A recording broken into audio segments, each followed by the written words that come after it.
As violent crime continues to impact almost every section of Baltimore, it's often hard to find a root cause, but there seems to be a growing connection between deteriorating neighborhoods and crime. In tonight's Operation Crime and Justice, Dan Lamparello investigates the impact of trash and blight and possible solutions. Baltimore has long struggled with cleaning up its neighborhoods, from entire blocks filled with vacant homes to broken streetlights and everything in between.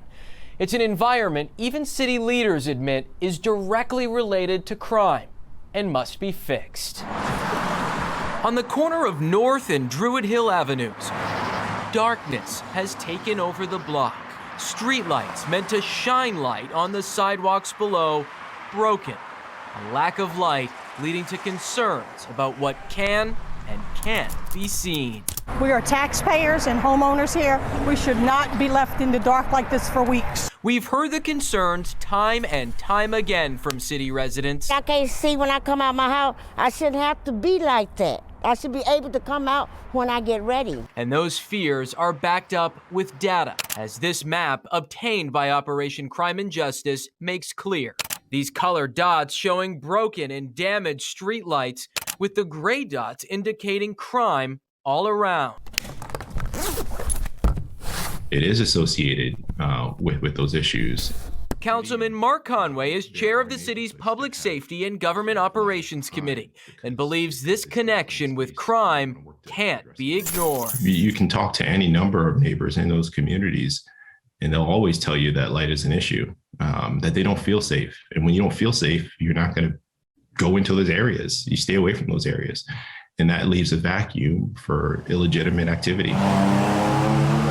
And dark streets may only be the gateway for crime to creep in, as a combination of environmental issues continue to plague the city's neighborhoods, from grime and illegal dumping to blocks and blocks of blight. Too many of our neighborhoods struggle with exactly that blight, whether it's vacant buildings or trash. And it's really the three issues that we often talk about when we're talking about the troubles that Baltimore is dealing with.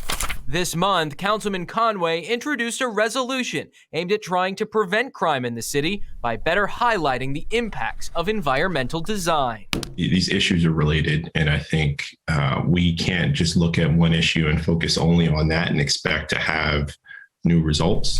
The model isn't new, but it is the hope that Baltimore can better put it to use through more coordination of city agencies, while also holding them accountable for the changes that need to be made. Making sure that our agencies are well organized and have a plan is something we immediately have control over. Are you satisfied with the plan so far for trying to fix many of these issues? I think the hearing made it clear that some of our agencies were able to do significantly more work in this area, and some were not quite as familiar. And while it will take time to change that culture, the hope is by coordinating cleanup efforts and better designed neighborhoods, it will help build a better sense of community while preventing crime. Whether it's making sure it's clean, whether it's making sure that we board up or address vacant buildings in a neighborhood, we know that has a huge impact on crime, and specifically violent crime. And with Baltimore on track to once again see more than 300 homicides this year,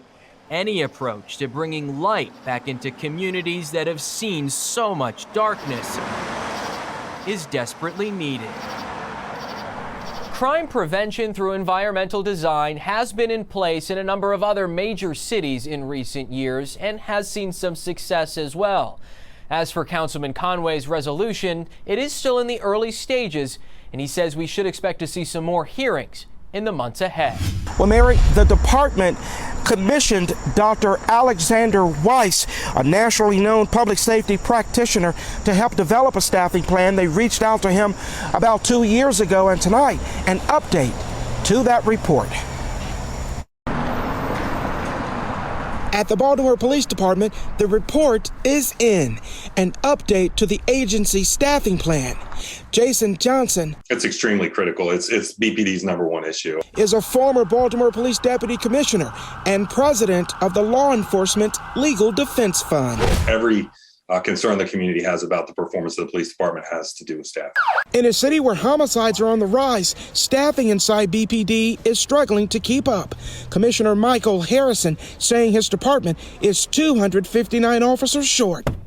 According to the report, new to the staffing plan are a number of specific initiatives designed to reduce calls for service volume, including freeing officers from taking larceny reports. Instead, victims would make online or telephone reports.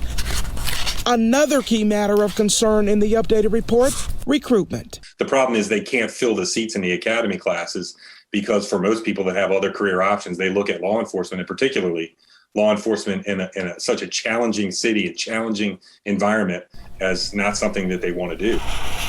The report recommends an increase in the size of recruit classes and the annual number of academy classes. The department's response, now implementing as many as 3 to 4 classes in training simultaneously, with the goal of between 5 to 6 classes beginning each year. This is a chance to be a part of the greatest comeback story in America. Police have used a slick marketing campaign meant to breathe new life into the department. Because everybody in Baltimore has the right to walk a safe street. The agency's recruitment efforts ramped up in 2019. A department spokesperson says the campaign doubled the number of applications, with 160 officers hired just a few months afterwards.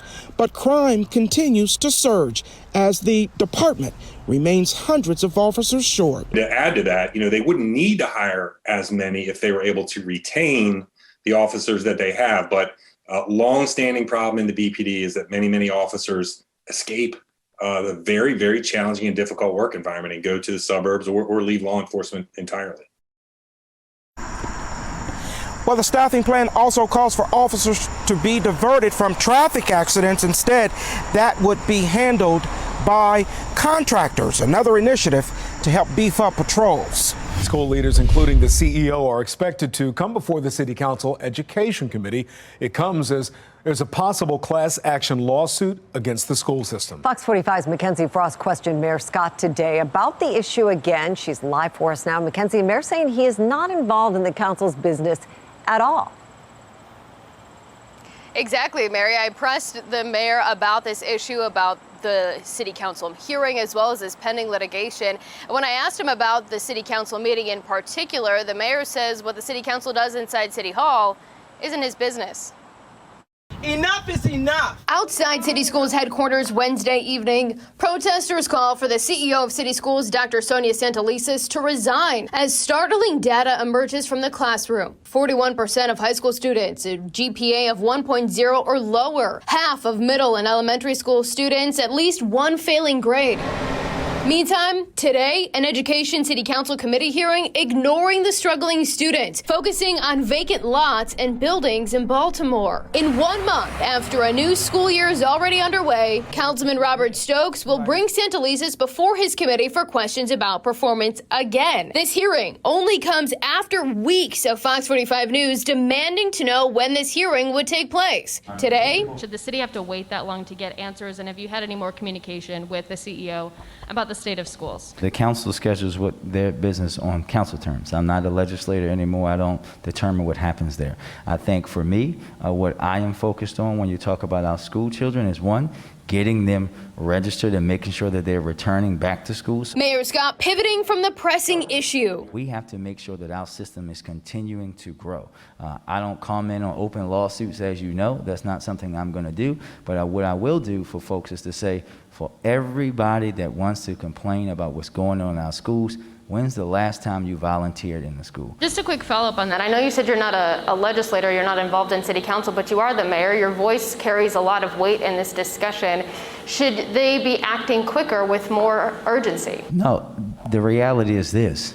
I don't tell you how to be a reporter. I'm not going to tell the council how to do their job. They schedule their hearings on their time, not mine, just like I schedule my meetings on my time, not theirs. You heard it right there. The mayor really refusing to comment on city council, just holding 2 hearings about education and student performance this year alone. And we're still waiting to find out if the public will be able to ask questions during that hearing that's scheduled to take place September 16th.